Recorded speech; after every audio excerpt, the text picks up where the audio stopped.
Hello, Emily here from the new podcast coming soon, Just Ask Em. Just deciding to do my little intro of myself. Sometimes we kind of just overthink and wait till everything is perfect to get started, but I'm kind of just big on getting started, so that's what I'm doing. And kind of just exciting to see the buildup of when I just grow and do better with the podcast and get better technology and all that fun stuff. But so pretty much I always had like an idea that it would be interesting to do a podcast, especially like I figured I'm entertaining when I'm in the car and like I could have a conversation with myself, respond and make myself laugh. So I said, sure, why not? And then I had recently got invited to 96.5 WUFO by DJ King Shad. And while we were recording, he just sat there and asked me, very basic, did you ever think about doing like a podcast? And it was funny because I was like, I have thought about it, but a lot of the time we have so many ideas and then we just kind of never really take action on them. So I don't know what it was in that moment that I kind of see myself on a radio station, and I'm like, well, if I can get invited to do this and accomplish it, and it seemed like it flowed pretty easily, why couldn't I do my own podcast? So he's definitely going to be my first invited guest. Special thank you for just such a simple question, like triggering the motivation and encouragement not to be fearful and just take the step of doing it. Because at the end of the day, like, what is there to lose? You'll never know until you try. So anybody who knows me or may not know me, I am genuinely a Jane of every trade you can think of, almost every trade. I am not licensed. I am not certified. Any advice or knowledge that I have of things is based on experiences, things I have learned over time through doing different types of customer service and just life, relationships, friendships, business connections. For me, I'm big on it. Kind of doesn't matter like, what you do, what degrees you have or how old you are. You're constantly learning. Everything is always evolving. So I feel like that's a perfect opportunity to stay up to date, learn new things, expose yourself, to different things and kind of just continuously learn and educate yourself. I'm certainly not educated on everything, and as I do my podcast, if you do become a listener and there's ever any suggestions or things that you think I could do better or differently, or simply topics that you might want to come on my podcast and speak to me about. Politics is definitely my biggest weakness. I don't care for it. I am not educated on it nearly as much as I should. But, and I do also understand as an adult and just living in the world we live in, you do have to stay up to date, with certain things, whether we like it or not. But just being knowledgeable and just educated, because you can't really have a strong opinion without being properly educated on something. So what I look forward to doing with this podcast is just, another area to express my creativity, just talk about the things maybe we don't talk nearly enough about. I'm a very natural, authentic person. I can be a perfectionist, but I have focused on remaining, my true self, my authentic self, no matter what. Hello. Welcome to Just Ask Em podcast. I have my cousin, my favorite Michael here. I call him Mikey, but that's my nickname for him. Hey, what's up, everyone? Yeah. I'm Michael. This is my favorite cousin, Emily. And we are here. Yes, we are here. And I'm super excited because I could not forget to give the honor of the first interviewed guest of my podcast to my cousin. So a little background on my cousin is he's amazing.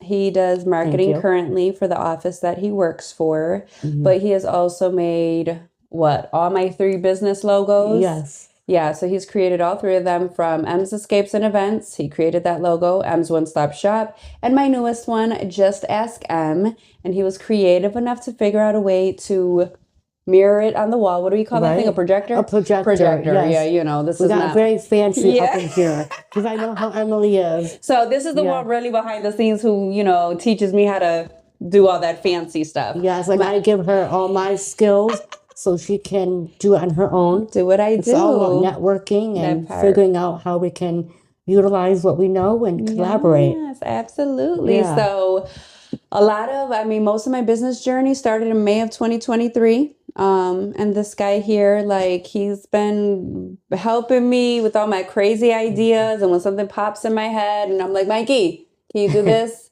What do you think of this? Hanging out with him through conversation. There's just a lot of inspiration that is just born. And next thing you know, you'll probably discover it in one of my next, you know, episodes or posts, something like that, you know. At least half the time we got the influence of him behind it. Exactly. I always love helping Emily. She is definitely a go-getter and she motivates me to get my work done and to get out there. And if there's anyone that knows how to get it done, it's Emily. Thank you. You know, she has multiple businesses, a lifetime of experience. Don't tell them my multiple personalities. Right. No, I'm kidding. That's how we're related. So I got the same thing too. But We understand it. Yes. It's part of the family. Yes. Yes. So somebody who is considering, you know, getting into marketing today, what's like one piece of advice you would give them? 100% networking. Okay. I remember when I was in high school, a lot of people told me when you're starting out with finding a job, you know, it's all about who can you connect with. And so going to job fairs, applying online, I know that finding a job is a job, but if you surround yourself with people that are like-minded, that have the same interest as you can create a group of people and friends that can help you and motivate you. So for me, I went to job fairs all over Buffalo. I did not stop. I think I applied to about over 100 jobs, and I did not let that stop me. And I started out with marketing after college because I wanted something that I could utilize with social media. Social media is a growing tool where it's every day incorporated in our lives. It's the way of the world. He's a little younger than me, so this is his generation. Sorry, oh my God. But I'm like half and half. I'm old school, new school, so that's why this guy right here helps me so much for like the things that I'm just like, I don't know. Yeah. It can be a little intimidating going into the marketing field because there's so many different social media outlets. But you have to find out what works for you. What is your niche? You know, what separates you from somebody else? And what makes you different? Why does somebody want to go to you rather than somebody else? And it's also about collaborating and utilizing other people to grow. Collaboration, not competition. Exactly. Yeah. I think I've made that my motto of Just Ask M podcast. We might have to figure out how to market that into my logo or some kind of advertisement. But like you said before, like I think that's really big on just finding your niche. I think so much you can tell when people are passionate about what they do if they're actually doing like what they like. And something like that is what could make you different from how many marketing companies are there? How many event planners are there? How many podcasts are out, you know, these days? So it's not that you're competing, but it's just like, what is it about you that's going to make somebody subscribe to your channel, you know, follow you, or, you know, invest the time in, you know, if your episode is 15 minutes, 30 minutes, even an hour, why should they sit there watching it that long? So like I said, you know, obviously I've known you my whole life, but in your adult life, you know, I've seen you grow actually into what you like doing, where there was a point in time you were working, but like I could tell it wasn't what you wanted to do. And that's, I think between, you know, me and him, that's the balance of us where I have the ideas, but I don't always have the know-how. So when I come to you, it's kind of like, well, Mikey, I got this vision and I know what I want it to look like, but give me the technological part, give me the marketing part. We're like, what do I do? Where does this start? Okay, you know, a logo. Okay, what is something that's gonna, you know, say you? Like when I came to you for the event planning business, that was my first business ever that I started on my own. I was like, I literally was just self-teaching so much. Yeah. And, I said, hey, like, create me a logo. I'm not very picky or choosy, like, so, and I don't like too many options because then you go down this rabbit hole. Yeah. So Mikey sends it, and I'm like, this is perfect. Like, it just the symbolism, the logos he picked, and just the simplicity, because I don't like it being too much.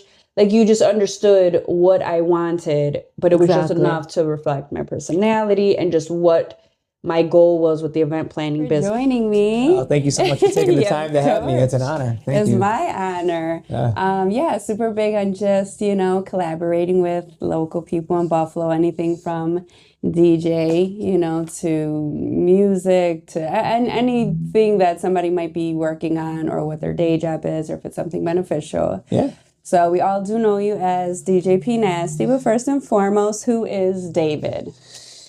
So David Panessa, Jr., that is my official name. My father is Senior, so, and I would say, like, that kind of started off with there. David Panessa Jr., he is a son to Mary and David Panessa, who are my parents. High school sweethearts, still married. Yeah. Your mom is beautiful. I've seen her at your birthday. How was your birthday? It was good. As a matter of fact, somebody said to me, so it's a new decade. And they said, what was your highlight of the last decade? And I said, undoubtedly within like seconds, I said my son. So definitely my son, Sebastian. So, to your other point of your question, I'm a son, I'm a father, I'm a brother, to my sister, Brianne, her husband, Devante, and an uncle to my niece. Okay. And, very fortunate to be a role model and mentor, because I'm also a teacher, which is my 9 to 5. And I've been very fortunate to be very embraced and permitted into a lot of young adults' lives. And then not only that, but taking it outside of the classroom and keeping me in there. So, and as a teacher, we wear a lot of different hats. So that's pretty much my makeup. But I would say, first and foremost, a son and a father and a brother and family. You're Italian, right? Yeah, 100% Italian. Yeah, you know how that goes. Yeah, absolutely. Doesn't matter how old you are, you stay close forever. Yeah, we still do Sunday dinners and every Sunday. So there's not enough of that though, Yeah, I always say if you're a friend of mine or you're somebody that I'm dating, once you get that Sunday dinner invite, you're locked in. You're locked in. Like it's we it's like a mob. We prick your finger. We do the blood and everything. So and that's just it's probably the biggest form of flattery is meeting my family, because it's who I'm extremely close to. And that's your place of peace. As busy as you are, and that's like I said, when you wear so many hats, you're a dad. You got family, you got your parents still. Not everybody's fortunate to still have their parents at your age, so it's just you're almost on this borrowed time now, and you as you get older, you learn the importance of, okay, I need to cut out a little time of this busy schedule, just to literally spend time with family. How long have you been teaching? Well, it's funny you mentioned that. So I believe this is my 17th year. Off camera, we were talking yesterday. How do I spend the day after my birthday? It was actually kind of a nice gift, a way to end the weekend. DJ'd a wedding for a former student. Okay, proud moment. Yeah, shouts to Tony. Yeah. She had me at her wedding. I taught her in 7th grade, one of my first jobs, and she's 30 now. Yeah. And I just turned 40, so I didn't think about it until we were going over her planning form that wow, we're 10 years apart. Right. It sounds weird that you taught her. So she's like, you had me you just had got out of your undergrad, so and I was substitute while going for my graduate. So about 17 years. But before that, I worked with the Boys and Girls Club in Niagara Falls. Okay. Shouts to Miss Diane and the Boys and Girls Club there. So they were great. And now, what grade do you teach now? Predominantly 10th grade. I'm in a high school called Middle Early College. We share Bennett High School. Yeah. We're still trying to fight for our own building. Okay. It's been some time, but we share a building. And before that, I had been at a couple other schools, like School 74, Grover Cleveland. Shouts to the West Side. Yeah. Da Vinci here down the street, but close. West Side of Buffalo. There. And just it's a beautiful area too. But how is teaching 10th graders these days? Because Yeah, so if I'm honest with you, I spent the first half of my career pretty much doing middle school, and actually, I think middle school was a lot more involved, would you say? Not necessarily involved, but I'll say a lot more unpredictable, maybe. Yeah, all the emotions. Just so many emotions, and just because it was a K-8 school, you had so many different. The student that you had in the 7th grade could be a complete different student in the 8th grade year. Yeah. Or from one day to the next. But the 10th grade, I think I've really become home in the high school. It's a really great place for me. And I just, I'm forever grateful that they. I think it's always helpful to, like, you're so cool. You're a young guy. You DJ. So you kind of understand, like, what's in these days. And I think in school we always had our favorite teachers, and just kind of, you can probably read the students and figure out how they need to be approached, or like understanding like their teaching style, or, kids got troubles at home and stuff, so it's just like knowing how to approach that and make them feel involved and welcome. I can see you like doing that really well. So hello, Emily from Just Ask Em here with the Rachel from Rena Jewelry as well. Yes. Introduce yourself. Hi, my name is Rachel Rush. I'm the CEO of Rena Jewelry, and I actually work in marketing as well, my day job. Beautiful. Now, you previously were a producer, correct? I was. Okay. So right out of college, I left Ohio. That's where I went to school. Okay. Went to New York for 10 years, and I was a television producer in reality TV. Okay. So I worked on my Super Sweet 16, Cribs, MTV Cribs, a lot of MTV shows, TLC, Say Yes to the Dress. Wow. Okay. So I did that for a while, and about 5 years into doing that, I actually... it goes back. I'll in college, high school, I always needed gas money, right? So I never could have a job because I played volleyball. So I played D1 volleyball. And I was like, how am I going to get extra money, in college and high school? So I was like, let me start selling stuff. Okay. And it all started with eBay. And so back in the 90s, when eBay started, launched, I was like looking around, like, what can I find? What can I sell? What can I flip? It's like that hustle mentality that's in me. I mean, I know you know. And so that's kind of how that love for flipping things and selling things really started. Okay. It was like 8th, 9th grade. And then when I got to New York, it was always a dream of mine to own a store. Okay. So at the time, I opened Rena Reborn in the East Village in New York. So it was right on 7th Street between Avenue A and First Avenue. Very nice. And that was like my first baby. Yeah. It was a dream come true. Wow. And it was fabulous. And I ran that for about 6 years. Okay. And then when I relocated back to New York, or back to Buffalo, excuse me, I tried to kind of run it from here for about a year. It was tough. It was difficult. It's a little different than New York City Just a little bit, yeah. So I ended up closing the store down there. One of my girlfriends, actually, she bought the business from me. Nice. And then when I got here, I said, how can I bring a piece of New York to Buffalo, and also my love for still selling things, and finding like that awesome piece that's a statement piece that people are going to talk about. And then that's how Rena Jewelry came into fruition. Okay. And Rena is actually my middle name. Yes, which I didn't know. Now, when you started way back of selling like stuff on eBay, was it only jewelry or was it other things? Oh, you really want to know the truth, Okay. girl? Are we talking about the truth? Okay, let's talk about the truth. Okay. I don't want to age myself or talk about anything like that. The 90s weren't that long ago, okay? Who remembers Napster, LimeWire? You remember that shit? Okay. Yes. Oh, excuse me, sorry. I don't know if we could curse or not. But, so I started burning CDs and selling them, girl. Selling burned CDs. You know that's illegal, right? Well, That's expired. She can't be charged anymore. That's all said and done. So anyway, so that's how I kind of first started, which was like some illegal handling. Everybody starts somewhere. Yeah, sure do. So did that, but that's kind of how that started. And then you figured out. Then I was like, oh, I can't really sell that. I probably should just sell like what's in my closet. That's probably like the safest thing. And then that's kind of how that transpired. So you want to know the real, that's kind of what happened. So fast forward, the focus is where we are now. Yes. And doing things the right way.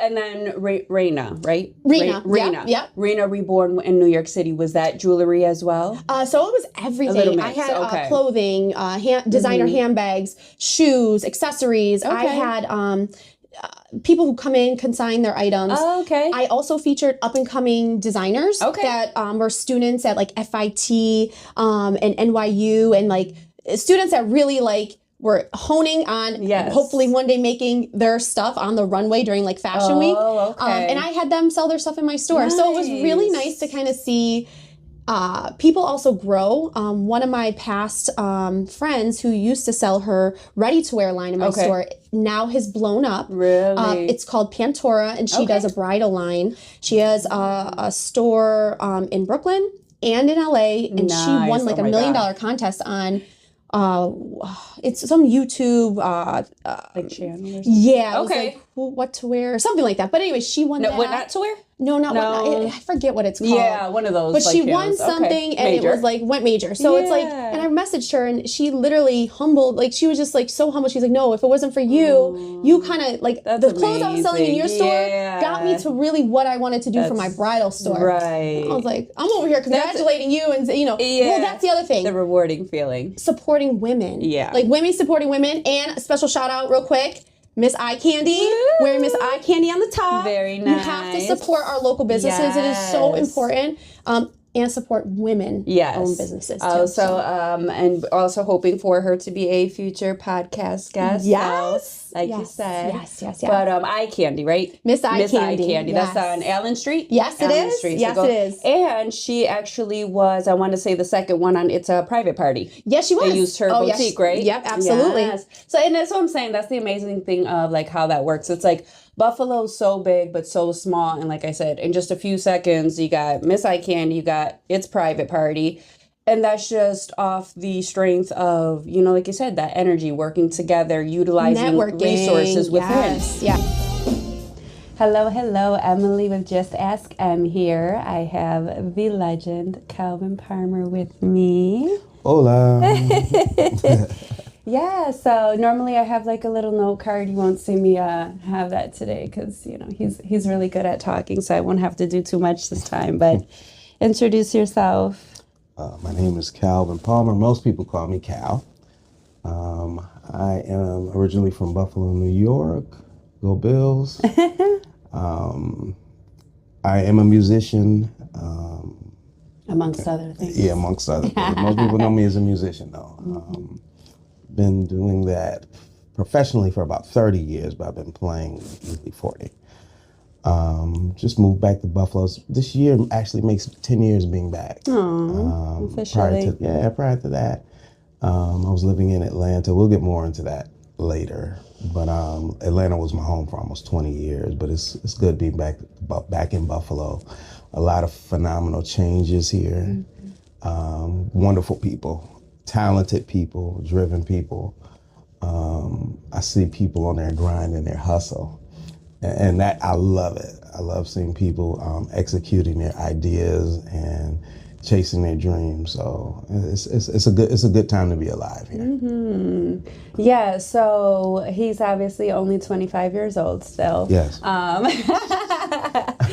So born and raised in Buffalo. What was childhood like for you? All right. So I was born on the east side. Yeah. Yeah. Moselle and Ferry. Quit playing.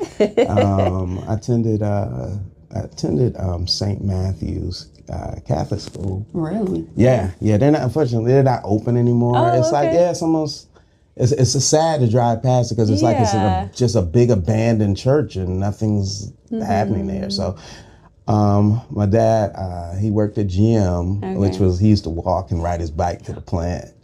Simple times. Yeah, both, and I'm an only child. Okay. So both my parents were in the home with me, thank God. Not to say anything wrong with a single parent, Right. but it is a blessing having both your parents in the home.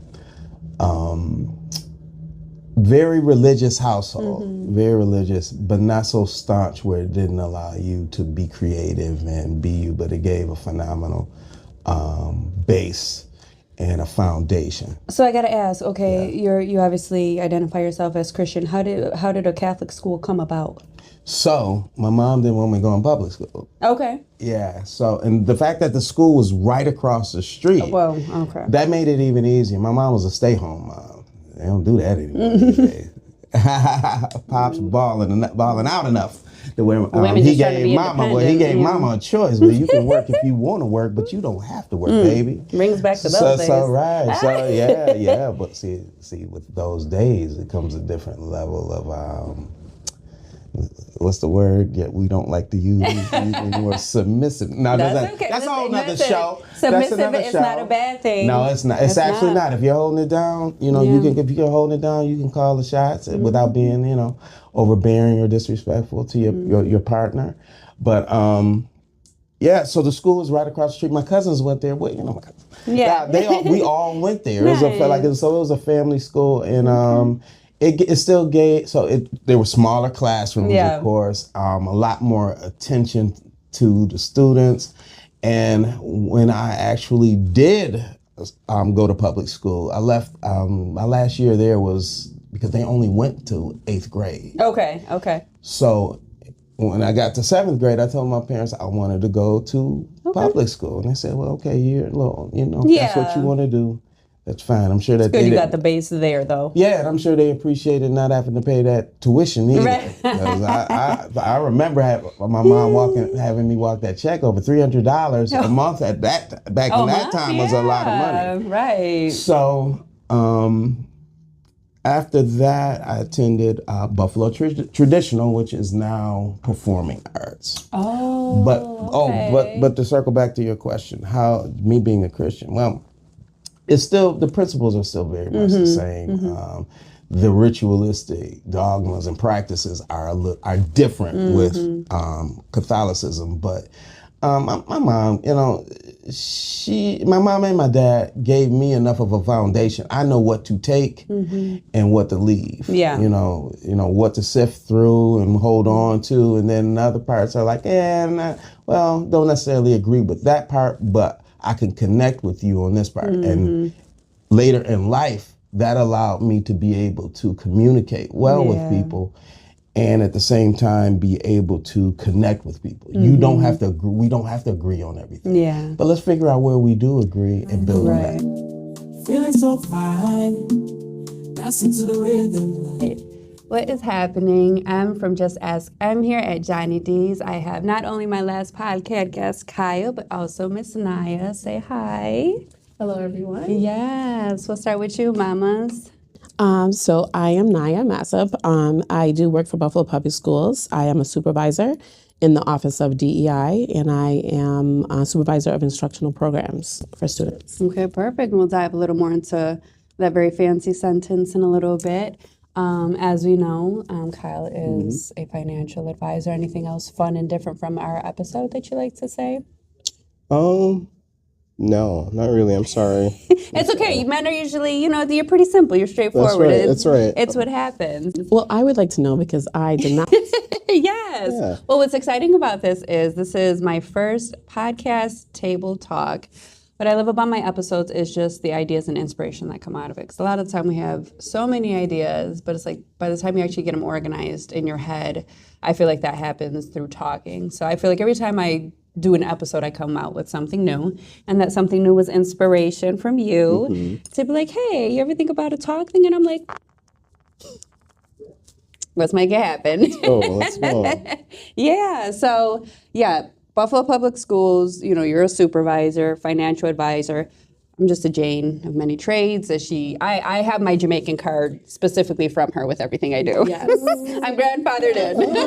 Yes. What is up? It's your girl from Just Ask. I am here with two previous podcast guests. We got Maritza in the house from She Did That and Many More Things. And the legendary Cal Palmer. Yes. Thank you both for your time and support. I appreciate you showing up for another episode. I'm excited though because I needed the right people for this topic, and I feel like you two will not only be perfect for this one, but then the one leading into the episode 3 podcast table talk. So we are here today for episode 2 of podcast table talk. The title organically popped up between conversation with me and Maritza when I came down to Maryland for my nice tour. And the question was, do you meet your own expectations? Which we will dive into later in the conversation. It is your girl M here from Just Ask M. I am surrounded by nothing less than queens and beautiful, empowered women from all walks of life, entrepreneurs, business owners, mothers, is Everyday Women, and we are just out here killing the game and doing what we do fast. So welcome to the first ever Pink Talk Party.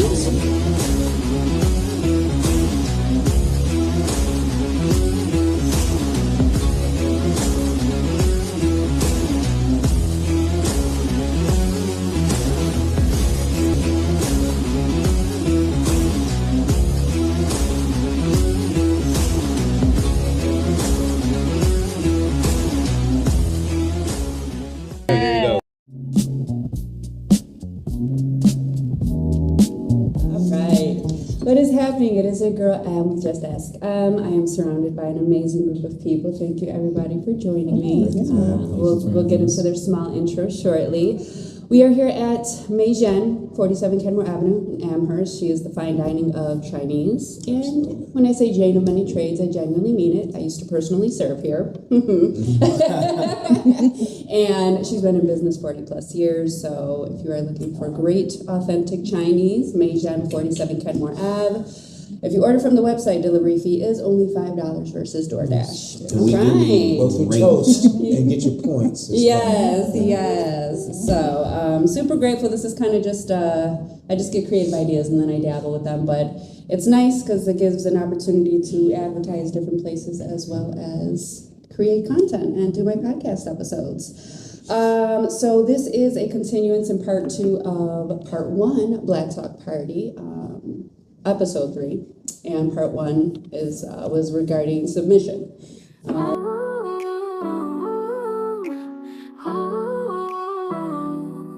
I'm waking up to a brand new day, ready to chase the dreams that light my way. No more doubts, I'm feeling strong in this journey.